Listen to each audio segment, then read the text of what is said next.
I've gotten a few requests over the years to make a sequel to my 5 heists that give easy XP video, except regarding cash, but for the most part I haven't felt the need to actually do so, since the game pretty much drowns you in dollars no matter what you do, and you should be sitting comfortably after completing a few heists of any length or difficulty. So my main advice is to just play what you want and don't worry about it.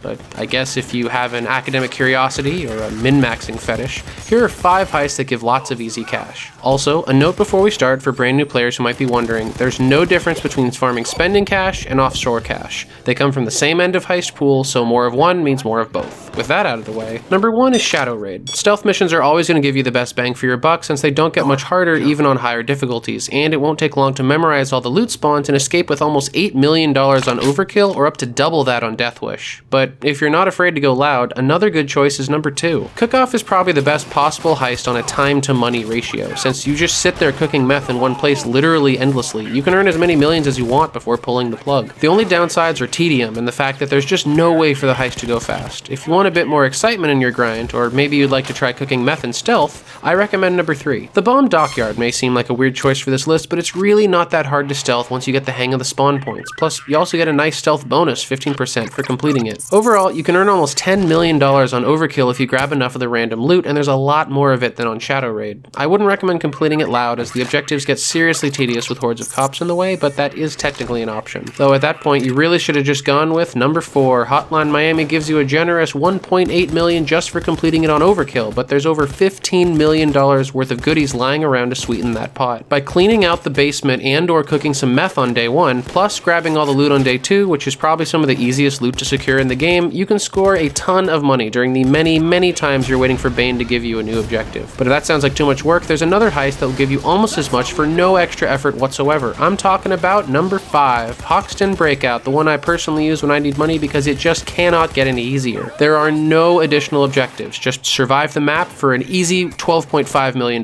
no questions asked. Aftershock is an honorable mention as a one-day heist with no side objectives, but it gives only a third as much payout and you have to carry a lot more than just one stupidly heavy loot bag. Bonus number 6 is Crime Spree, and this isn't the first time I've capped a list off with Crime Spree, but it's just so bloody easy to join someone's high-level crime spree and simply survive the heist to get buried in every conceivable kind of reward. Who knows, you may even get one of the heists on this list and you can double up. But again, I know I already said it, but I truly think the game is more fun if you don't do this and just play whatever you want. There are so many heists and you're going to be drowning in money in a couple days no matter what, so just enjoy the heisting. As always, I'm Abacus, and this is the Spuff of Legend. Have a great day, and keep those helmets flying.